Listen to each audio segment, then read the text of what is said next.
The summer heat of 1878 pressed down on Whiskey Bend like a blacksmith's anvil, turning the Montana Territory town's dusty main street into a furnace of baked earth and desperate prayers. 8 horsemen materialized through the shimmering heat waves, their mounts' hooves striking the hardpan with metallic precision that silenced the saloon piano's tinny melody. The riders drew rein before the freight office, their Winchester rifles catching the brutal afternoon sun like hungry fangs. Silas Reddick sat his black gelding with the casual authority of a man who owned half the territory and aimed to possess the other half before winter. His neatly trimmed beard framed a face carved from granite, pale blue eyes, scanning the boardwalk like a predator sizing up prey. Those eyes, ice-pale and calculating, held secrets darker than Montana coal, and they fixed with disturbing intensity on the small figure pressed against the weathered freight office door. Polished boots, silver spurs, and a carved garnet ring that blazed in the light marked him as money, the kind that flowed from the Iron Ridge mine's deep veins and bought whatever conscience stood in its way. But when those pale eyes found the child's face, something flickered there that had nothing to do with business calculations. Recognition, pain, and beneath it all, the terrible weight of choices made in darkness. The child couldn't have been more than 7 years old, this slip of a girl in a torn calico dress that had once been blue as mountain lakes. Her small fists clutched a threadbare stuffed bear, its button eyes reflecting terror too large for such a small frame. Corn silk hair escaped from braids that someone not hers surely had woven with desperate care. And when she lifted her face to peer at the mounted men, emerald eyes so like her mother's gazed out with a hollow look of someone who had seen too much, too young. Behind her, like a wall of flesh and determination, stood Silas Reddick, to those who knew his deeds.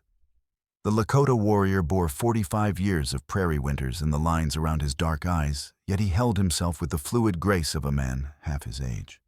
His buckskin shirt, worn soft by countless miles, bore the stains of recent travel, and dried blood streaked one high cheekbone from a wound that spoke of recent violence.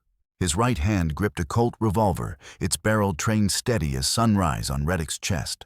The warrior's voice, when it came, carried the calm of a man who had looked death in the eye. So often they'd become old acquaintances. "She stays with me, Reddick. Child needs family, not your kind of legal papers." Reddick's smile spread like oil on water, slick, dark, and somehow wrong. For just an instant his gaze lingered on the child's face, with an expression that might have been pain or recognition or something darker still. His jaw worked silently, as if fighting words he couldn't afford to speak. The resemblance was there for anyone who knew how to look, the same distinctive arch of the eyebrows, the same stubborn set to the chin, the same pale blue eyes that marked the Reddick bloodline like a brand. "Now, Redhawk, that's where you're mistaken." He reached into his vest with theatrical precision, producing a folded document that crackled in the dry air. "This here paper makes her my legal ward, signed and sealed by Judge Holcomb himself. So you just hand over little Nora there and we can all go about our business peaceful-like." The document was a masterwork of forgery, but the man who'd ordered it knew its greatest weakness, the truth it tried to hide. Every time Reddick looked at the child, he saw Mary Whitfield's face staring back at him, accusing and innocent. Mary, who died in childbirth, trying to bring his bastard son into the world, leaving only this daughter, this living reminder of the night he'd taken what wasn't offered and destroyed what couldn't be undone. Wind gusted down the street, lifting dust devils that danced between the horses' legs like restless spirits. The crowd pressed closer, a mix of miners, ranchers, and townspeople, drawn by the scent of violence like moths to flame. Among them stood faces that had once trusted Edwin. Whitfield had once believed the Iron Ridge mine brought prosperity rather than misery.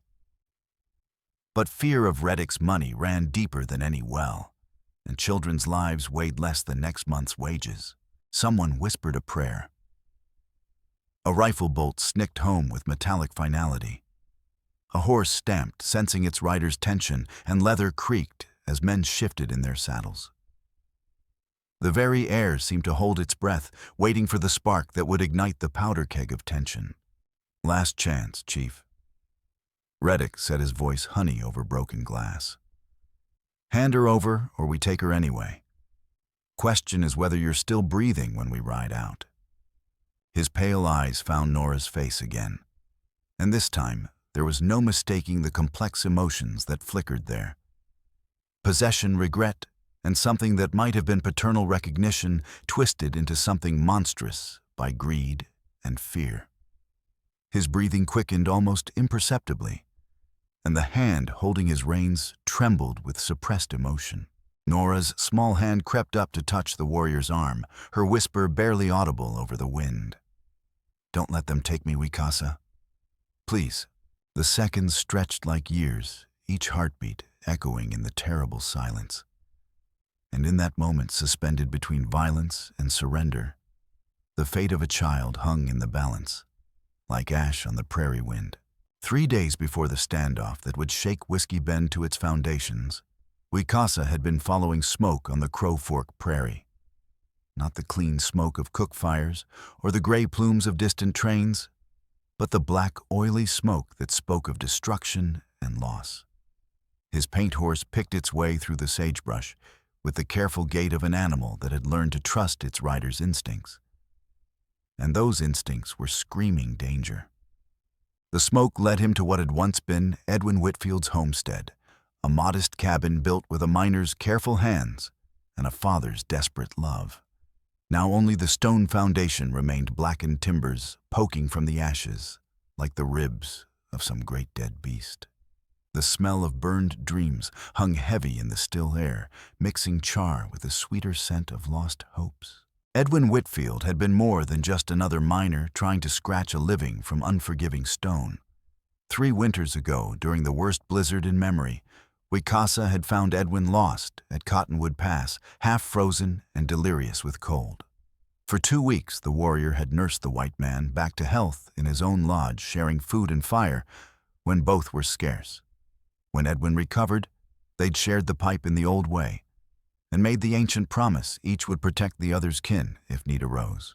It was a sacred bond sealed in smoke and sworn before the spirits of sky and earth. Now Edwin was dead, and his daughter was alone in a world that chewed up children like winter chewed up the weak. Wikasa dismounted and walked the ruins with the methodical patience of a man reading sign. Boot prints in the hardpan told part of the story, multiple riders, one walking with a slight drag to his left foot. The tracks spoke of deliberate destruction, not accident or carelessness. These men had come with purpose, and that purpose had been violence. Drag marks led from the cabin's remains toward a small root cellar, its wooden hatch scorched but intact. The marks suggested someone had been dragged fighting toward whatever fate awaited. From beneath that hatch came a sound that stopped his heart cold, the hoarse, desperate crying of a child. He lifted the hatch with careful hands, revealing the musty darkness below. There, huddled in the corner like a wounded animal, was Nora Whitfield. Her small hands were blistered raw from pushing against the heavy wood, her voice nearly gone from crying. She clutched the stuffed bear like a lifeline to sanity, its brown fur matted with her tears and streaked with dirt. Easy, little one, Wikasa murmured, lowering himself carefully into the cellar.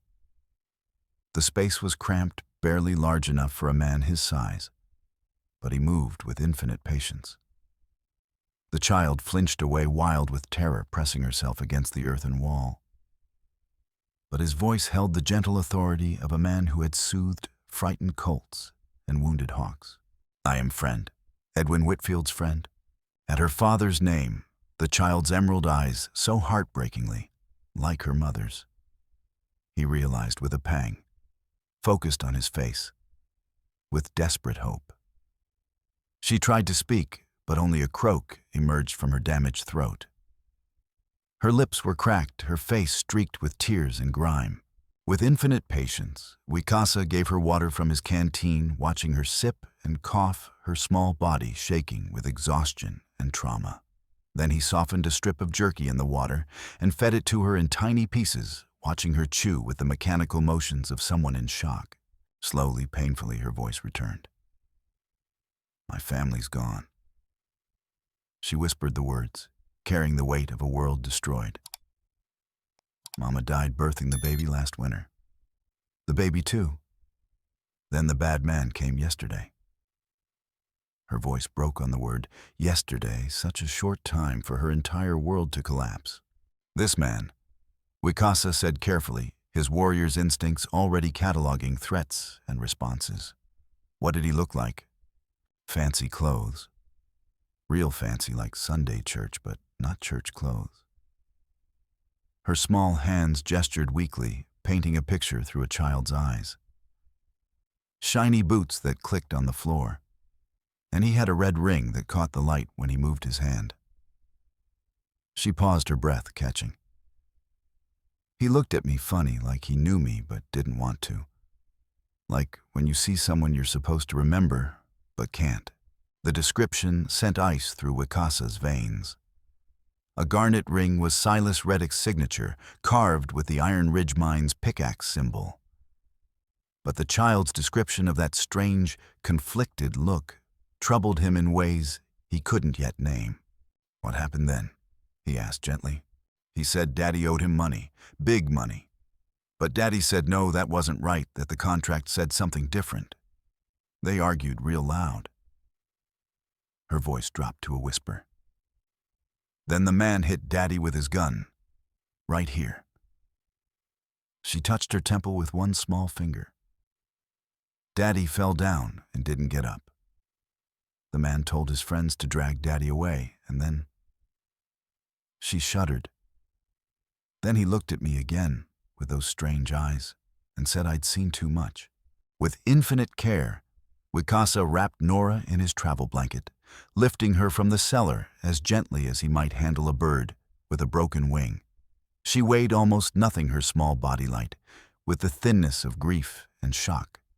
As he settled her on his horse, she clutched the stuffed bear with desperate strength, and he noticed something that made his warrior's heart ache. The toy's fur was worn smooth in places where small hands had held it too tightly too often. The sun was setting by the time they reached Whiskey Bend's outskirts, painting the ramshackle buildings in shades of gold and shadow. The town squatted in the valley like a collection of weathered bones, its main street lined with the usual frontier assortment saloons, a general store, a blacksmith shop, and the ever-present undertaker's parlor. At the eastern edge sat the one-room schoolhouse, a testament to civilization's fragile foothold in the wilderness.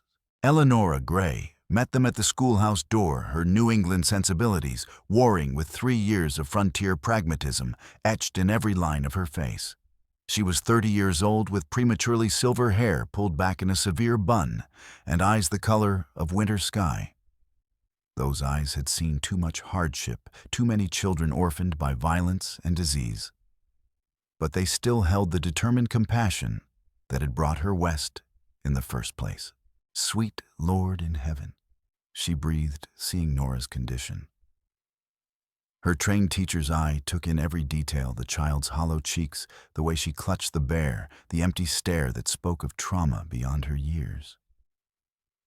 What happened to this poor child? Edwin Whitfield is dead. Silas Reddick killed him. Wicasa's words fell like hammer blows against anvil. The child saw it all.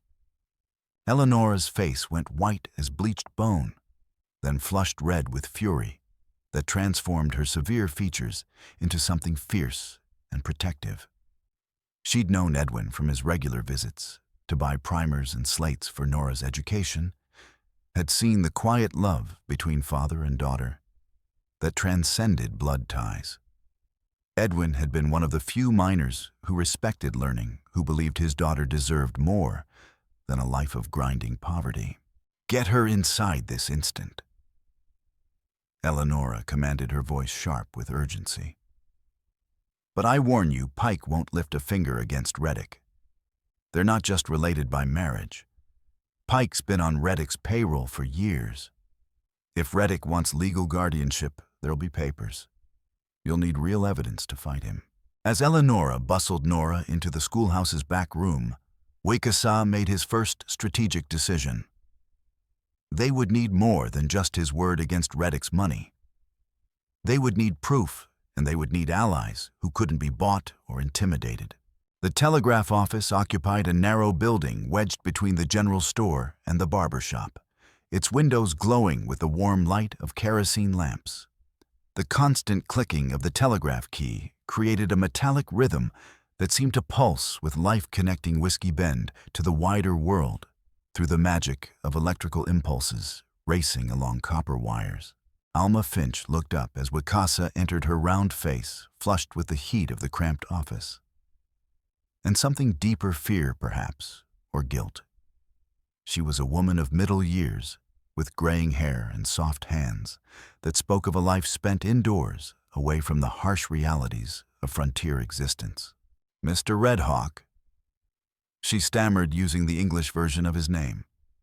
Her fingers twisted nervously in her lap, and her eyes darted toward the window, as if expecting unwelcome visitors. "I heard you were in town. I need to see Judge Holcomb's docket," Wakasa said without preamble, his warrior's instincts reading the woman's nervousness with growing suspicion. "Any papers concerning Edwin Whitfield's daughter?" Alma's hands trembled as she reached for a folder thick with official documents. The trembling seemed excessive for such a simple request, and Wakasa noted how her eyes refused to meet his directly. "There's something here," she said, her voice barely above a whisper. "Came in last night, real late. Guardianship petition for one Nora Whitfield, age 7, approved by Judge Holcomb in Deer Lodge." She spread the papers on the counter with the reluctance of a woman handling a poisonous snake. The documents looked official enough, proper seals, careful handwriting, all the legal flourishes that gave weight to words on paper. But Wakasa had learned to read more than tracks and weather signs in his years dealing with white man's law. "This seal," he said, pointing to the embossed mark with one weathered finger. "It looks fresh. Too fresh for a document supposedly processed days ago." Alma nodded miserably, her guilt written plainly across her features. "I sent a wire to confirm, like I always do with important documents. Judge Holcomb is on circuit 3 days west of Deer Lodge. Won't be back for weeks." She leaned closer, her voice dropping to a conspirator's whisper. "Mr. Redhawk, that seal, it looks real. But something's not right. The wording's too simple, and Judge Holcomb always includes specific language about child welfare assessments. Always." Before Wakasa could respond, the office door exploded inward with a crash that sent papers flying. 3 of Reddick's men burst through, led by a scarred brute named Cutler, whose grin showed more gaps than teeth. Behind them came Sheriff Barlow Pike, his badge catching the lamplight like a guilty conscience. Pike was a man of 40, gone soft around the middle from too much whiskey and too little work. His uniform was clean, but wrinkled, his gun belt worn low in the style of men who wanted to look dangerous without actually being competent. But the corruption in his soul showed through his eyes like rot through weathered wood. "There's our runaway Indian." Pike drawled, his hand resting on his gun butt with theatrical menace. "And his stolen goods. The child is not stolen," Wakasa said with the calm of a man who had faced death so often it held no surprises. "She is orphaned and afraid. She's ward of the territory now assigned to Mr. Reddick's care by proper legal process." Pike produced a duplicate of the guardianship papers from his vest, waving them like a battle flag. "Legal and binding, Chief. You got no claim on her." The confrontation that followed was swift and brutal. Cutler reached for the documents on Alma's counter with thick fingers stained by tobacco and violence, but found himself staring down the barrel of Wakasa's Colt instead. The revolver had appeared in the warrior's hand, as if by magic, drawn and cocked in one fluid motion that spoke of decades of practice. "Papers stay here," Wakasa said quietly, his voice carrying the absolute certainty of a man who had killed before and would kill again if necessary. "Until a real judge sees them." The moment stretched taut as a bowstring, violence hanging in the air like the scent of approaching thunder. Then Wikasa's colt barked, once the sound deafening in the confined space. His bullet splintered the door frame 6 inches from Pike's head, sending wood fragments showering across the sheriff's face. The next shot finds flesh. Wikasa promised his voice soft as silk and twice as deadly. He backed toward the door, his weapon trained on the crowd of hostile faces. Child stays safe until real law comes. Any man who tries to take innocent blood answers to me. $200 bounty. Pike shouted as Wikasa reached the threshold, his voice cracking with frustrated rage. Dead or alive for the return of stolen property. Property does not cry for its father. Wikasa replied, pausing in the doorway. Property does not clutch toys for comfort. You shame your badge with such words, Sheriff. Then he was gone, melting into the crowd like smoke on wind, but not before catching Alma's eye and seeing something there that gave him hope, the first stirring of courage in a woman who had lived too long with fear. That night, as shadows lengthened and danger prowled the streets of Whiskey Bend like a living thing, Wikasa began to implement a plan that had been forming in his mind since the moment he'd seen Reddick's strange expression when looking at Nora. The mine owner was hiding something worth killing, for worth forging legal documents, for worth risking federal investigation for. Edwin kept duplicate records. Eleonora whispered as they huddled in the schoolhouse's back room, Nora sleeping fitfully on a cot nearby. He told me once that mine owners cheat workers as a matter of course, so he kept his own ledgers.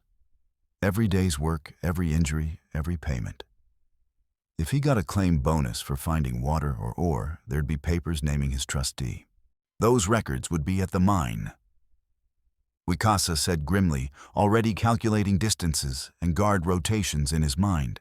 In the office building, probably locked in the company's safe. Eleonora met his eyes with surprising steel, her schoolteacher's determination hardening into something approaching warrior resolve. But there's something else. Edwin mentioned a safety deposit box at the bank in Deer Lodge. Said he kept his most important papers there, including... She paused, glancing at the sleeping child. Including anything concerning Nora's birth and legal status. The night was moonless, perfect for moving unseen. But that same darkness would hide enemies as well as friends. Wikasa approached the Iron Ridge mine with the patient stealth of a hunter stalking dangerous prey. The complex sprawled against the hillside like a mechanical cancer, its buildings silhouetted against the stars. Steam engines worked through the night, their rhythm matching the pulse of greed that drove men to tear wealth from unwilling stone. Moving like his animal namesake, Wikasa infiltrated the office building through a ventilation grate, squeezing through spaces that would have challenged a smaller man. The basement storage room was cramped and musty, filled with the smell of old paper and forgotten secrets. Filing cabinets lined the walls, each one labeled with dates and categories. Employment records, claim documents, safety reports, legal correspondence. Edwin Whitfield's file was exactly where it should be filed, under W, with the mechanical precision of a bureaucratic mind. The folder was thicker than most, suggesting Edwin had been thorough in his documentation. Wikasa opened it carefully, using the dim light from a ventilation shaft to read the contents. What he found there confirmed his worst fears and provided the first pieces of a puzzle that would shake Whiskey Bend to its foundations. Edwin's employment record painted the picture of a good worker, steady, reliable, with a small daughter to support and a reputation for honesty that was rare in the mining business. But near the end, something had changed. A notation about a water strike dated just 2 weeks before his death. A claim bonus payment of significant size. And most importantly, a trustee designation, Wikasa Red Hawk, witnessed by Alma Finch in recognition of life debt incurred at Cottonwood Pass, winter 1875. The life debt Edwin had mentioned during his rescue years ago had legal weight. If these records were genuine, Wikasa had legitimate claim to guardianship regardless of Reddick's forged papers. But there was more evidence of systematic wage theft safety violations that had cost miners their lives, and a pattern of intimidation and violence stretching back years. He was photographing the documents with a small camera borrowed from the tribal agency when voices filtered down from above. Heavy footsteps thundered on the wooden floors, and lantern light began seeping through the ceiling boards. "Boss wants these files destroyed tonight," a voice was saying Cutler from the sound of it. "Especially anything with Whitfield's name on it. Can't have any loose ends floating around when the federal investigators show up." Federal investigators. The word sent a chill through Wikasa's blood, but also a spark of hope. Someone in the territorial government was paying attention to what happened in remote mining towns. The trick would be staying alive long enough to get the evidence to them. He gathered what papers he could carry and prepared to leave the way he'd come. But the sound of approaching footsteps made stealth impossible. Instead, he created his own distraction, a small fire in a pile of old correspondence that would draw attention while he escaped through the basement's coal chute. By the time the mine's fire brigade arrived, Wikasa was already miles away, riding hard through the darkness toward a different kind of confrontation. The confrontation came at dawn when Wikasa returned to Whiskey Bend to find the town buzzing with news of the mine office fire. But his attention was focused on a more immediate crisis. Jack Loomis, the territory's most successful bounty hunter, sat his horse outside the schoolhouse with the easy confidence of a man who'd never failed to collect his fee. Loomis was a professional 40 years old with the weathered look of someone who spent his life outdoors and the steady eyes of a man comfortable with violence. His reputation for bringing in wanted men dead or alive had made him wealthy enough to pick and choose his contracts. The fact that he'd taken Pike's bounty meant he believed there was easy money to be made. "That's far enough, Chief," Loomis called as Wikasa approached his rifle, resting across his saddle horn with casual menace. $200 says you come with me peaceful-like. What does $200 buy?" Wikasa asked, genuinely curious about the man's motivations. "Child's death, innocent blood on your hands. Buys me a clean start somewhere far from all this madness," Loomis replied, but his voice lacked conviction. He gestured toward the town behind them, where smoke still rose from the mine fire. "But I'll be honest with you, Chief, something smells wrong about this whole business. Pike's too eager, Reddick's too desperate, and that paperwork's got more holes than a Swiss cheese." From his saddlebags, Wikasa produced the documents he'd stolen from the mine office, along with Edwin's original guardianship designation. "Read the seal. Read the date. Tell me what you see." Loomis caught the documents with practiced ease and studied them with the attention of a man who'd learned to read the fine print in Army contracts. His frown deepened as he found the inconsistencies, wrong legal language, suspicious timing evidence of systematic corruption. "This is bigger than a simple bounty hunt," he said finally, genuine surprise coloring his voice. "Reddick's been running a criminal enterprise using forged papers and bought officials to steal claims and eliminate witnesses. Child is innocent." Wikasa replied, allowing hope to creep into his voice. "I have proof Edwin named me guardian before he died. Will you help us reach true law, or do bounty dollars matter more than justice?" The tracker sat silent for long moments, weighing money against conscience in the scales of his own personal morality. Wikasa could see the struggle playing out across his weathered features, the need for money warring against the deeper need to live with himself. Finally, Loomis tore the wanted poster in half, letting the pieces scatter on the wind like confetti at a funeral. "I'll give you a head start," he said, his voice rough with emotion. "But Pike's got other hunters coming. Professional ones from Denver and Cheyenne. You better have a plan, because running won't work forever." The plan that Wikasa had been formulating since his escape from the mine office was audacious in its simplicity. Instead of running from confrontation, he would force it into the open where lies couldn't hide behind legal papers and bought officials. But first, he needed one more piece of evidence, the truth about Nora's parentage that Edwin had hidden so carefully. That evening, in the pre-dawn darkness of their temporary refuge, in an abandoned claim cabin, Wicasa sat beside Nora's bedroll and watched her small hands fumble with the worn fur of her stuffed bear.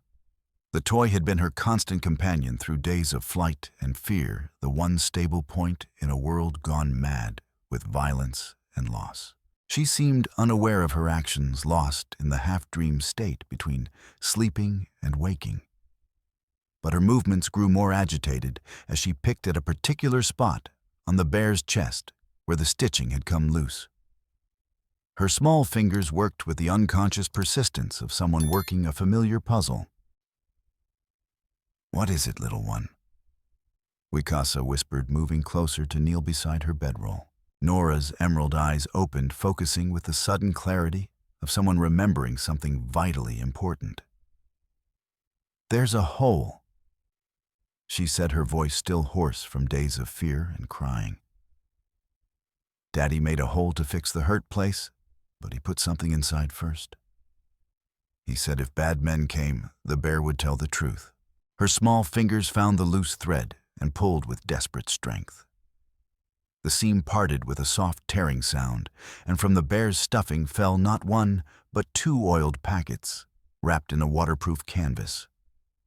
The packages were small but heavy, hitting the ground with the weight of destiny itself. With trembling hands, Wicasa opened the first packet. Inside lay a document that made his blood run cold, a birth certificate for Nora Whitfield, showing her true parentage. Her mother was indeed Mary Whitfield, Edwin's wife, but her father was listed as Silas Reddick, dated exactly 8 months before Edwin and Mary's marriage. The second packet contained something even more damning, a letter in Mary's handwriting, addressed to Edwin, and dated shortly before her death in childbirth. In it, she confessed the truth of Nora's parentage and begged Edwin to keep the secret for the child's sake. But she also revealed something else Reddick had known about his daughter from the beginning and had tried to pay Mary to solve the problem permanently.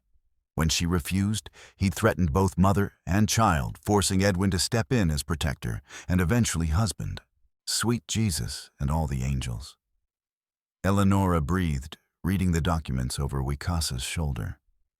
She's his daughter, his own flesh and blood. The truth hit like a landslide, reshaping everything they thought they knew about Reddick's motivations. Nora wasn't just an inconvenient witness. She was Reddick's illegitimate daughter, living proof of a scandal that could destroy his social standing and political ambitions. In a territory where reputation was everything and moral character could make or break a man's business empire, the existence of a bastard child was a weapon that could be used against him. But the birth certificate explained something else that had been nagging at Wicasa's consciousness, that strange look of tortured recognition he'd seen in Reddick's eyes during their confrontations.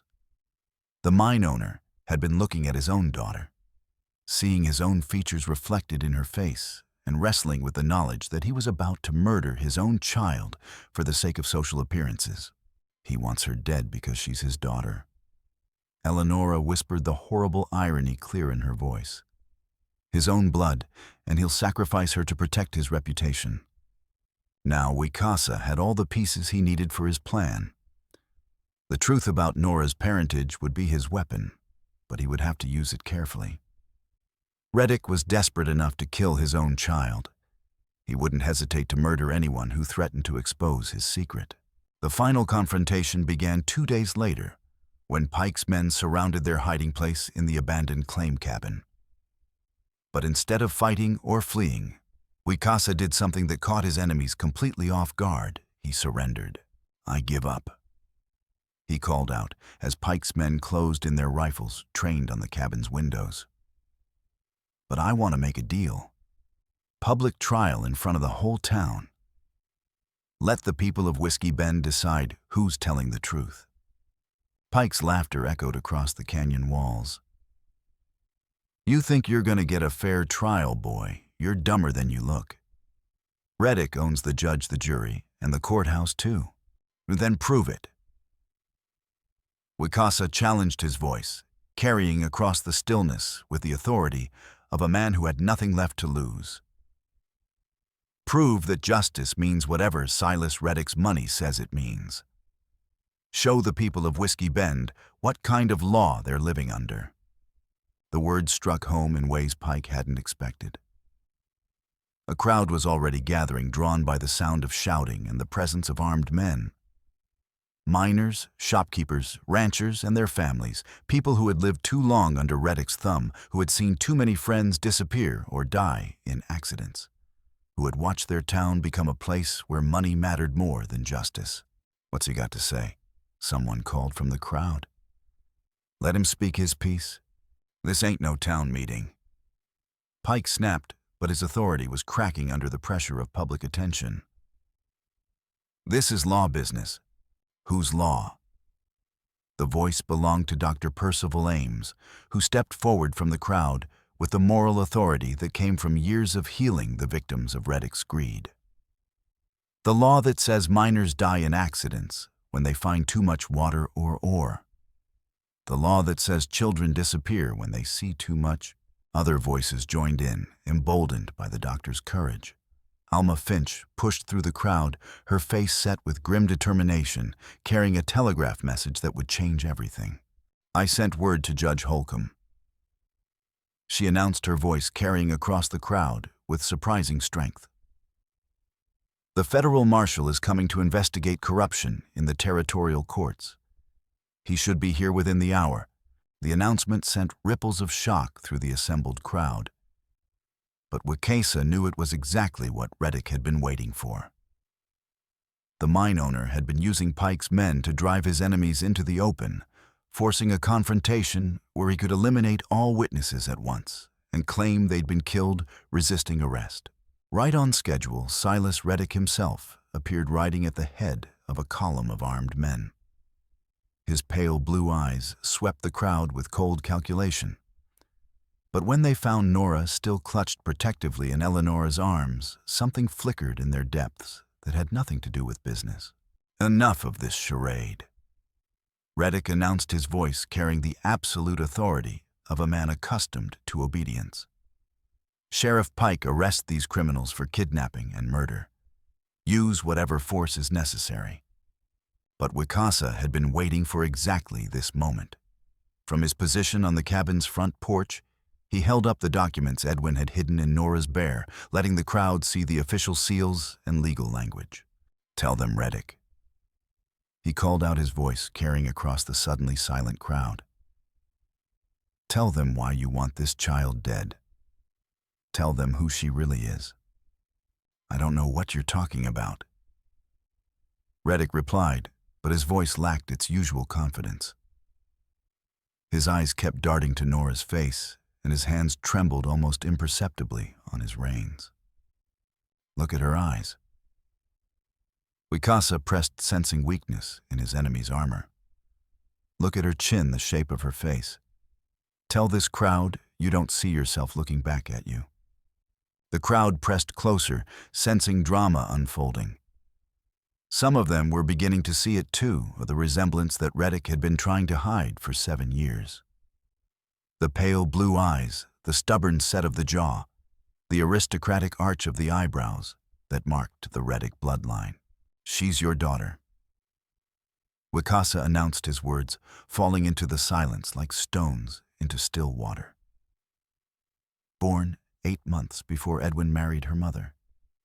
Hidden away to protect your reputation, but never forgotten. Edwin Whitfield died protecting your secret, and now you want to kill your own child to keep it buried." The accusation hung in the air like smoke from a grass fire, spreading through the crowd in whispers and gasps. Reddick's face went white, then red, then white again as the implications sank in. His carefully constructed facade was crumbling in front of the entire town. "That's a lie," he shouted, but his voice cracked with strain. "I've never seen this child before in my life." "Then prove it." Wakasa challenged, producing the birth certificate and holding it up for all to see. "Swear before God and this town that you never knew Mary Whitfield before she married Edwin. Swear that you never forced yourself on her, never threatened her, never tried to pay her to get rid of the child she carried." The silence that followed was deafening. Reddick's mouth opened and closed like a fish, gasping for air, but no words came. His pale eyes were wide with panic, darting from face to face in the crowd, seeing condemnation growing in expressions that had once shown only fear and respect. "You can't prove any of this," he finally managed, but his voice was hollow with the knowledge that the truth was written on his daughter's face for anyone to see. It was then that Nora herself provided the final damning piece of evidence. The child had been silent through most of the confrontation, overwhelmed by the crowd and the tension. But something in Reddick's voice, some familiar tone or inflection, triggered a memory that had been buried by trauma and time. "I know that voice," she said suddenly, her clear child's voice carrying across the crowd with startling clarity. "You were there the night Papa died. You told the bad men to hurt him. You said I was your—" She paused, struggling with adult concepts her young mind could barely grasp. "You said I was your mistake." The words hit Reddick like physical blows, each one stripping away another layer of his careful deception. The crowd could see it now, with the guilt written across his features, the recognition in his eyes, the way he seemed to shrink in his saddle, as the weight of his crimes settled on his shoulders. But it was Dr. Ames who delivered the killing blow to Reddick's pretense. The old physician stepped forward, his medical bag in one hand and a folded paper in the other. "I delivered that child," he announced, his voice carrying the authority of a man who had brought half the town's children into the world. "Mary Whitfield came to me in the middle of the night, beaten and terrified, begging me to help her. She told me what you'd done to her, Silas. How you'd forced yourself on her when she was working as your housekeeper, how you'd threatened to destroy Edwin if she told anyone." He unfolded the paper, revealing a medical record that had been hidden in his files for 7 years. "I kept this record as I keep all my records. It shows the date of birth, the circumstances of conception, and, most importantly," he looked directly at Reddick, "it shows the bruises and injuries consistent with violent assault. Your assault, Silas." The crowd's mood shifted like the wind before a storm. Miners who had been afraid to speak against their employer began muttering among themselves. Women clutched their children closer, seeing in Nora's story the fate that could befall any vulnerable girl in a town where power was concentrated in the hands of a man without conscience. Reddick could see the change, could feel the balance of power shifting away from him for the first time in his adult life. His hand dropped to his gun, desperation replacing calculation in his pale eyes. "None of this matters." He snarled, his mask of civility finally slipping away to reveal the monster beneath. "She's still my property, legitimate or not, and I'll do what I want with my property." But as his gun cleared leather, something extraordinary happened. The crowd didn't scatter in fear, as they had so many times before. Instead, they pressed closer, ordinary citizens of Whiskey Bend, forming a wall of flesh and determination between Reddick and his intended victim. Tom Bradley, the blacksmith, stepped forward first. He was a big man, made bigger by years of swinging a hammer, and his hands bore the scars of honest work. "No child dies while I'm breathing," he said, simply positioning himself directly in front of Eleonora and Nora. Sarah McKenna, the baker's wife, joined him, her flour-stained apron a badge of respectable domesticity. "Shame on you, Silas Reddick. Shame on you for what you've done to that poor girl and her mother." More people stepped forward, men and women who had been silent too long, who had watched their town become a place where might made right and money mattered more than morality. They formed a circle around Nora and her protectors, human shields, willing to die before they'd let an innocent child be murdered. Pike and his men found themselves facing not just Wicasa and his allies, but an entire community that had finally found its courage. The corrupt sheriff's authority meant nothing when the people themselves refused to recognize it. "Stand down!" Pike shouted, his own gun drawn now. "All of you disperse immediately or face arrest." "Arrest us all then," Dr. Ames replied calmly. Fill your jail with every decent person in this town. See how long your authority lasts when it's built on the graves of children and the silence of good people. The standoff stretched taut as a bowstring violence hanging in the air like smoke from a prairie fire.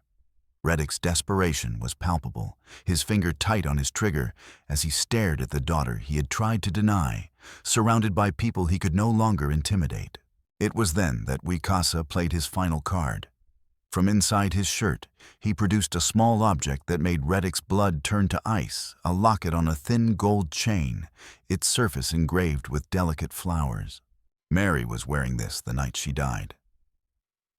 Wicasa announced, holding the locket high enough for all to see. Edwin kept it for Nora, along with the letters Mary wrote to her daughter.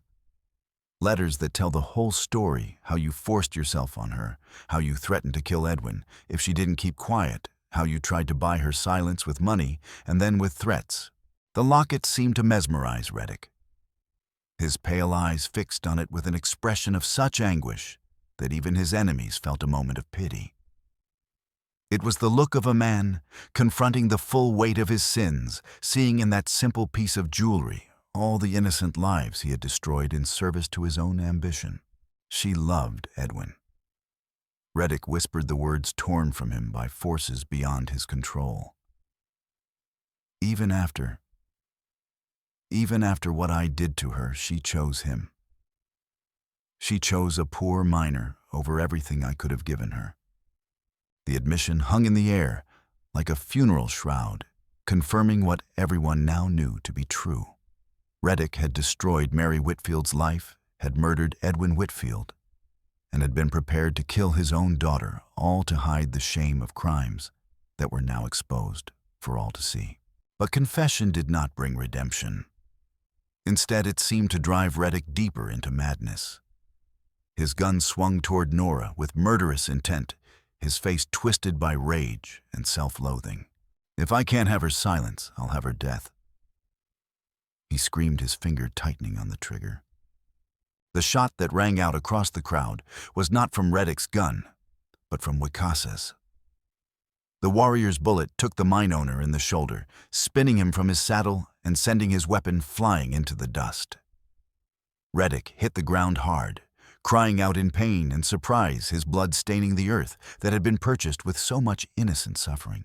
Pike's men found themselves facing a crowd that had transformed from frightened sheep into determined wolves. The corrupt officials who had terrorized Whiskey Bend for so long suddenly found themselves outnumbered, outgunned, and abandoned by the master they had served. "Drop your weapons."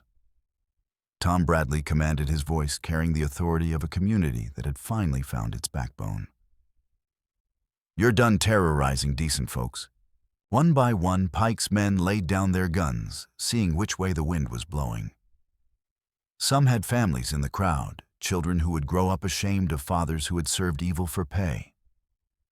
Others were simply professionals who knew when a job had gone sour beyond salvage. Pike himself held out the longest his gun trained on Wicasa with shaking hands. "You've ruined everything," he snarled, spittle flying from his lips. "This whole territory's gonna fall apart without Reddick's money. Maybe it's time for something better to take its place," Eleonora replied, stepping forward with Nora still in her arms. The child had buried her face against the teacher's shoulder, overwhelmed by the violence and noise. But she was alive and safe, the most important victory of all. The sound of approaching horses cut through the tension like a knife through silk. But these were not more of Pike's reinforcements.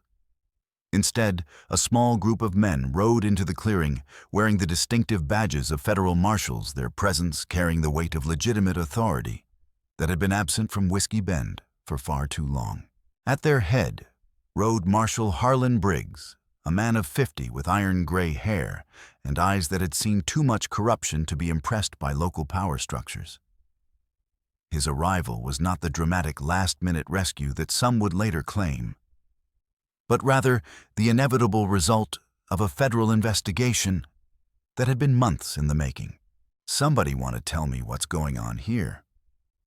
Briggs asked, his voice carrying the dry humor of a man who had seen similar scenes in a dozen corrupt mining towns. The explanation that followed was chaotic, but thorough, with voices from the crowd, adding details and corroboration to Wikasa's account. The evidence was overwhelming: forged documents, testimony from multiple witnesses, medical records, and most damning of all, Reddick's own confession made in front of the entire town. Briggs examined the documents with the careful attention of a professional, checking seals and signatures against samples he carried in his saddlebags.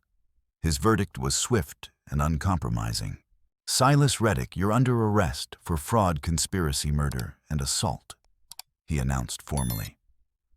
"Barlow Pike, you're under arrest as an accessory to these crimes and for official corruption. The rest of you men throw down your weapons and prepare to be questioned." But even as justice finally arrived in Whiskey Bend, the town's most important victory had already been won. The people had found their courage, had stood together against corruption, and violence had protected an innocent child when their own officials had failed them. They had proven that ordinary citizens, when pushed far enough, could become extraordinary in their determination to do what was right. As Reddick was helped to his feet, his shoulder roughly bandaged to stop the bleeding, he looked one last time at the daughter he had tried to deny. Nora had turned in Eleanor's arms to watch the proceedings, her emerald eyes so like her mother's, so like his own, meeting his gaze with the fearless directness of childhood. "I'm sorry." He whispered the words, barely audible over the crowd's noise. "I'm sorry, Mary. I'm sorry, Edwin. I'm sorry." His voice broke, and he was led away in chains, a broken man facing a justice he had avoided for too long. The aftermath of the confrontation unfolded over the following weeks, like the slow healing of a deep wound. Federal investigators swarmed over the Iron Ridge mine, uncovering a web of corruption that stretched from the territorial capital to the mining camps of the northern Rockies. Dozens of officials were arrested, tried, and convicted. The mine itself was seized as evidence and eventually sold to a workers' cooperative that instituted the safety measures and fair wages that Reddick had fought against for so long. Dr. Ames found himself busier than ever as the town's only physician, but his work now involved healing the living rather than covering up the crimes of the dead. Alma Finch was appointed territorial telegraph supervisor, her courage in sending word to the federal authorities making her a natural choice for a position requiring integrity and discretion. Jack Loomis, the bounty hunter who had chosen conscience over profit, found his reputation enhanced rather than damaged by his decision to help rather than hunt Wikasa. Federal marshals began seeking him out for the most sensitive assignments, valuing his ability to distinguish between justice and mere law enforcement. Kengi Sapa Wikasa's young nephew became a bridge between the Lakota community and the reformed territorial government, his youth and intelligence making him ideal for the delicate work of building trust between peoples who had been enemies for too long. For Wikasa himself, the victory brought both satisfaction and sorrow. Justice had been served, but at a cost that would be felt for generations. The sacred bond between father and daughter that should have protected Nora had instead put her in mortal danger. The white man's law that should have provided justice had instead been twisted into a weapon against the innocent. Yet there was hope in the wreckage of the old order. 3 months after the confrontation, Wikasa and Eleonora appeared before Judge Holcomb, and the real Judge Holcomb, not the forged signature on Reddick's fraudulent papers, to formalize their guardianship of Nora Whitfield. The ceremony was simple but profound, representing not just the adoption of one orphan child, but the birth of a new kind of family. Duyu Wikasa, known also as Red Hawk, promised to care for this child as if she were your own blood, to protect her from harm and to guide her toward adulthood with wisdom and love. Judge Holcomb asked, his voice formal but kind. "I do so promise." Wikasa replied, his hand resting gently on Nora's shoulder. "As her father asked me to do, as my honor requires, and as my heart demands." Welk. And do you, Eleonora Gray, promise the same to be mother to this child, in all but blood to teach her and nurture her and prepare her for the responsibilities of womanhood? I do so promise. Eleonora replied, her voice steady despite the tears streaming down her cheeks. With all my heart and soul. Nora, herself now 8 years old and slowly healing from the trauma of her father's death, looked up at her new guardians with eyes that had begun to sparkle with something like happiness. The nightmares still came sometimes, and she still clutched her repaired stuffed bear when thunder rolled across the prairie. But the hollow look of abandonment was gone from her face. "Do I have to call you Papa and Mama?" she asked with the direct curiosity of childhood.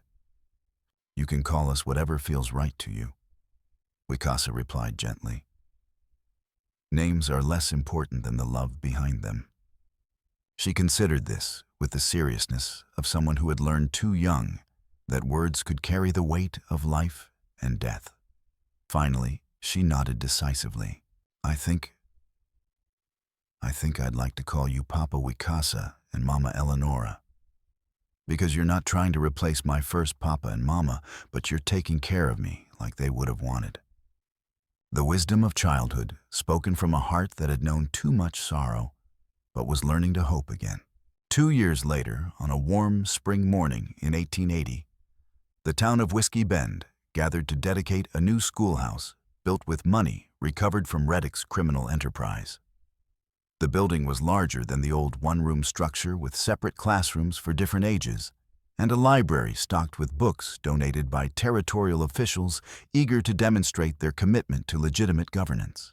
Eleonora Gray, no Eleonora Red Hawk in all but legal name, stood before the assembled crowd as the school's new principal, her silver hair shining in the morning sun, and her face bearing the contentment of someone who had found her true calling. Beside her stood Wicasa, wearing the badge of territorial marshal that he had accepted reluctantly but carried with honor. Nora, now 10 years old and growing tall like her mother had been, sat in the front row with the other children, her corn silk hair braided with ribbons, and her emerald eyes bright with intelligence and curiosity. The shadows of her early trauma were still there, in the way she sometimes flinched at loud noises, in her protective attachment to the stuffed bear that never left her side. But they were balanced now by laughter and learning and the security of being truly loved. As Eleonora spoke about the importance of education in building a better future, Wicasa found his attention drifting to the faces in the crowd. Tom Bradley the blacksmith, his massive hands applauding politely. Dr. Ames, aged but still vital, smiling with grandfatherly pride. Alma Finch, her telegram key silent for once as she enjoyed the ceremony. Kangi Sapa, now a young man of 18 preparing to attend college in the East, representing the bridge between old ways and new possibilities. And scattered throughout the crowd, the faces of people who had once lived in fear, but now walked with the quiet dignity of citizens rather than subjects.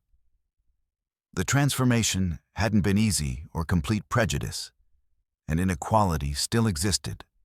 Poverty and hardship were still realities for many. But the foundation had been laid for something better. After the ceremony, as the crowd dispersed and families returned to their daily routines, Wicasa and his small family climbed the hill behind the town to visit the cemetery where Edwin Whitfield lay, buried beneath a simple stone marker. Nora had insisted on coming as she did every few months to leave wildflowers and tell her birth father about her life with the family he had chosen to protect her. "I learned to read a whole book this month, Papa Edwin," she said seriously, arranging the flowers with careful precision. "It was about a girl who went on an adventure and found a treasure. Mama Eleonora says I'm ready for harder books now." She chatted on about school and friends and the small triumphs and disappointments of childhood, her voice carrying the comfortable assumption that her words were being heard and appreciated. Wicasa and Eleonora stood quietly behind her, their hands touching united in their determination. to give this child the life her father's both birth and adoptive had dreamed of for her. As the sun began to set, painting the western sky in shades of gold and crimson, they walked back down the hill toward home. Nora skipped ahead, chasing butterflies and gathering more wildflowers, her laughter floating back to them on the evening breeze. "Do you think she'll be all right?" Eleonora asked quietly, her teacher's instincts still worried about the long-term effects of early trauma. "She'll be more than all right," Wikasa replied with quiet confidence. "She'll be strong.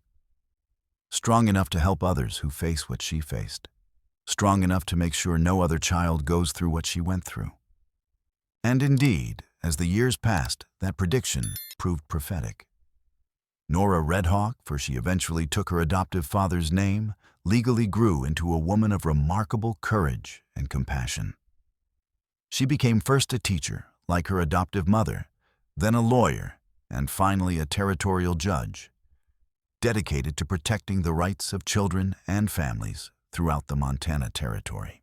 The stuffed bear that had once hidden the secrets of her birth found a place of honor on her desk, a reminder of the truth that even the smallest voices deserve to be heard, and that justice sometimes comes not from the powerful, but from the powerless who refuse to remain silent. The story of Whiskey Bend became legend throughout the territory. Not just the tale of corruption exposed and justice served, but the deeper story of how ordinary people could become extraordinary when they chose courage over comfort, community over self-interest, and love over fear. It was a story worth telling, a story worth remembering, and most importantly, a story worth living. In the end, that may have been Edwin Whitfield's greatest gift to his daughter. Not just the evidence that saved her life, but the example of how one person's courage could change the world. One child at a time, one choice at a time, one moment of moral clarity at a time. The bear, as Edwin had promised, had told the truth. But the truth, as Nora learned, was not just about the past. It was about the future that could be built by those brave enough to demand it. 5 years after the fall of Silas Reddick, Whiskey Bend had transformed from a company town ruled by fear into a thriving community governed by law and mutual respect. The Iron Ridge mine now operated as a worker cooperative, produced not just silver and copper, but something far more valuable, proof that industry and integrity could coexist when good people stood together against corruption. The changes were visible everywhere. Main Street boasted new businesses owned by former miners who had used their cooperative shares to start fresh enterprises. The schoolhouse Eleonora directed had expanded twice its enrollment swelling, as families moved to a town where children could grow up safely. Even the saloons had changed character, becoming community gathering places rather than refugees from despair. But perhaps the most significant transformation was in the people themselves. Men and women, who had once walked with hunched shoulders and downcast eyes, now carried themselves with the quiet dignity of citizens who knew their voices mattered. The culture of silence that had once protected Reddick's crimes had been replaced by an ethic of accountability that made corruption nearly impossible to sustain. Marshal Wikasa Redhawk had become something of a legend throughout the territory, not for his skill with weapons, though that remained formidable, but for his ability to build bridges between communities that had been enemies for generations. His office in the territorial capital handled the most sensitive negotiations between settlers, miners, ranchers, and tribal nations, finding solutions that honored the legitimate interests of all parties while protecting the vulnerable from exploitation. The badge he wore bore not just the authority of federal law, but the moral weight of someone who had proven that justice was possible even in the hardest circumstances. Young marshals throughout the territory sought assignment to his command, knowing that service under Redhawk meant learning to serve justice rather than merely enforce rules. Eleonora had become equally renowned in educational circles, her innovative teaching methods attracting attention from as far away as Boston and Chicago. But she remained rooted in Whiskey Bend, understanding that real change happened one student at a time, one lesson at a time, one generation at a time. Her former pupils, now grown and scattered across the territory, carried with them not just academic knowledge, but the deeper wisdom that learning was a lifelong responsibility.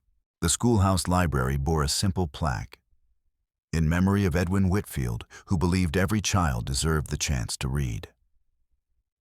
But those who knew the full story understood it meant something more, that knowledge like justice belonged to everyone willing to fight for it. Nora, herself now 15, and preparing for her final year of studies before college, had grown into a young woman whose intelligence was matched by her compassion and whose strength was tempered by understanding. The trauma of her early years had left marks. She still preferred small gatherings to large crowds, still carried her repaired bear when traveling. But those scars had become sources of empathy rather than weakness. She spent her free time tutoring younger children, particularly those from troubled families, and had already announced her intention to study law, with the goal of protecting other children who found themselves in circumstances beyond their control. Her adoptive parents supported this dream while worrying, as all parents do, about the dangers their child might face in pursuing justice in an imperfect world. "She's stronger than either of us," Wicasa observed one evening as they watched Nora help a group of younger students with their reading lessons. "Strong enough to face whatever comes." "I know," Eleonora replied, but her voice carried the eternal anxiety of motherhood. "I just wish the world were safer for strong young women who refuse to be silent." They were sitting on the porch of their home, a modest house that had grown room by room as their family had expanded to include not just Nora, but also Kangi, who returned from college each summer, and an elderly Lakota grandmother whom Wicasa had invited to live with them when her own family was scattered by federal relocation policies. It was a household that embodied the possibility of chosen family transcending the boundaries of blood, race, and convention. The house itself had become something of a symbol in Whiskey Bend, representing the idea that different worlds could not just coexist, but strengthen each other. Lakota visitors were welcomed alongside territorial officials, former miners shared meals with federal marshals, and children of all backgrounds played together in the large garden, where Eleonora grew vegetables using techniques learned from both New England farming manuals and tribal agricultural wisdom. But symbols Wicasa had learned were only as strong as the daily actions that sustained them.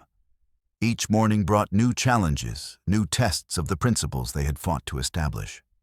The work of building a just community was never finished, never perfect, always requiring vigilance and renewal.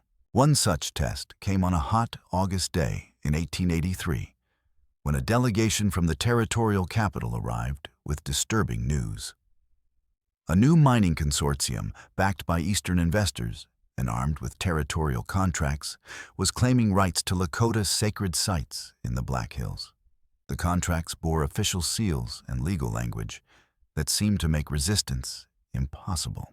The delegation's leader was a smooth-talking lawyer named Harrison Blackwood, whose expensive suit and practiced smile marked him as the latest version of the kind of legal predator who had once served Silas Reddick's interests.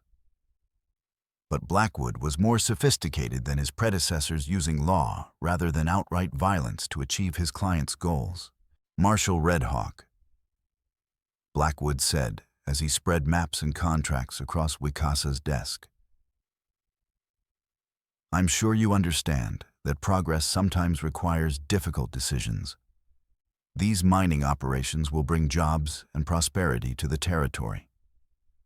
Surely the greater good must take precedence over sentimental attachments to particular pieces of land." Wicasa studied the documents with the same careful attention he had once given to tracking hostile raiders, looking for the weaknesses that inevitably existed in even the most carefully crafted deception. The contracts were real, the signatures authentic, but something about the timing and circumstances raised flags in his experienced mind. "These sacred sites," he said finally, "they're not just sentimental attachments. They're protected by federal treaty. Treaty signed by President Grant himself, witnessed by Congress. Ah, but you see, Blackwood replied with oily confidence. Subsequent legislation has modified those treaty obligations. The Territorial Mining Act of 1882 specifically authorizes extraction operations on any land containing strategic minerals regardless of previous agreements. National security, you understand. It was a familiar pattern using legal technicalities to override moral obligations, hiding theft behind carefully crafted language that made injustice appear inevitable. But Wicasa had learned through years of dealing with such schemes that every legal argument had a counter-argument, every law a higher law to which it was subordinate. Federal treaties supersede territorial legislation, he observed mildly. Constitution is clear on that point? In theory, yes. Blackwood agreed. But in practice, enforcement depends on political will. And I think you'll find that the current political climate strongly favors development over preservation. The threat was subtle, but unmistakable. Blackwood's clients had the political connections to make Wicasa's position untenable if he chose to resist. They could have him removed from office, discredited, perhaps even prosecuted on manufactured charges. It was the same pattern of corruption that had once made Silas Reddick untouchable. But Blackwood had made a crucial miscalculation.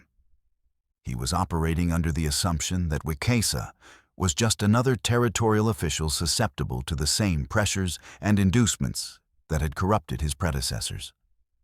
He didn't understand that the marshal's authority came not from political appointment, but from moral conviction backed by community support.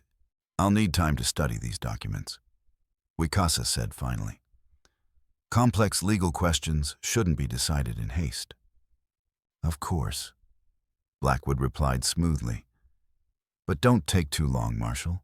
My clients are not known for their patience.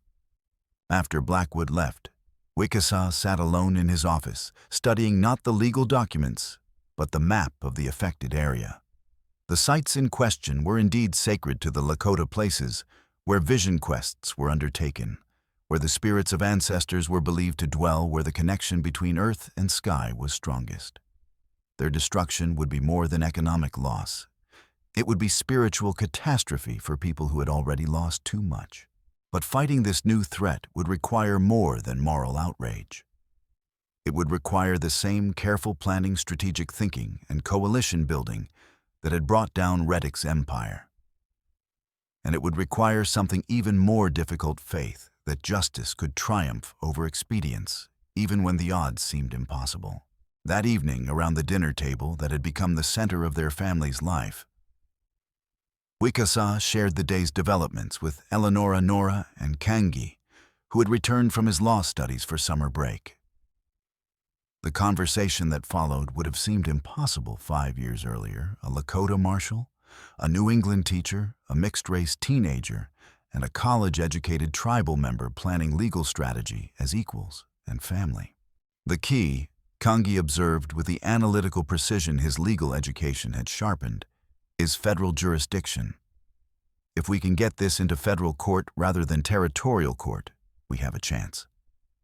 But how? Nora asked her 15-year-old mind, already grasping the essential challenge. If they have territorial contracts and political backing, won't the federal courts just defer to local authority? Not if we can prove the contracts were obtained through fraud or that they violate constitutional principles, Eleonora suggested. The same approach that worked against Reddick's forged guardianship papers. Wicasa listened to his family strategize with a mixture of pride and wonder. 5 years ago, he had been a warrior protecting one orphaned child. Now he was part of a family that included some of the most innovative legal and educational minds in the territory, united not by blood, but by shared commitment to justice. The solution, when it came, emerged from an unexpected source. While researching territorial mining law at the Deer Lodge courthouse, Nora discovered that Harrison Blackwood's clients had used identical legal language in contracts across 3 different territories, suggesting a coordinated scheme to circumvent federal oversight through parallel state-level manipulations. More importantly, she found evidence that some of the key signatures on the contracts had been notarized after the supposed signing dates, a technical violation that called into question the entire legal foundation of the mining consortium's claims. "It's the same pattern we saw with Reddick," she explained excitedly to her family that evening. "They're so confident in their political protection that they've gotten sloppy with the details." The federal case that followed became a landmark in territorial law, establishing precedents that protected not just Lakota sacred sites, but tribal rights throughout the West. Blackwood and his clients found themselves facing not just legal defeat, but criminal charges for conspiracy and fraud. The victory was complete, but more importantly, it was achieved through legal means, rather than violence, demonstrating that the rule of law could work when good people insisted on its proper application. For Nora, the case represented something even more significant: proof that her chosen path could make a real difference in protecting others who faced what she had faced as a child. She threw herself into her legal studies with renewed passion, already planning the career that would eventually make her one of the territory's most respected advocates for children's rights. But perhaps the most meaningful moment came during the victory celebration, when an elderly Lakota elder approached Wickasus with tears streaming down his weathered cheeks. "You have honored the old promises," the elder said in the traditional language, his words carrying the weight of generations. "The sacred places will remain sacred. The children will have somewhere to learn the old ways alongside the new ones." Standing nearby, Nora listened to the translation Kangi provided, understanding, for the first time, how her personal story had become part of something larger, an ongoing effort to build bridges between worlds that had been kept separate for too long. As the celebration continued around them, the family that had been born from tragedy and chosen through love looked toward a future that, while still uncertain, held more promise than any of them had dared to hope for. In those dark days when justice seemed like an impossible dream, the stuffed bear that had once hidden the secrets that saved Nora's life now sat on a shelf in her bedroom, its button eyes watching over a young woman preparing to carry those lessons into an adult world that still needed people willing to fight for truth, especially when the truth was inconvenient for those in power.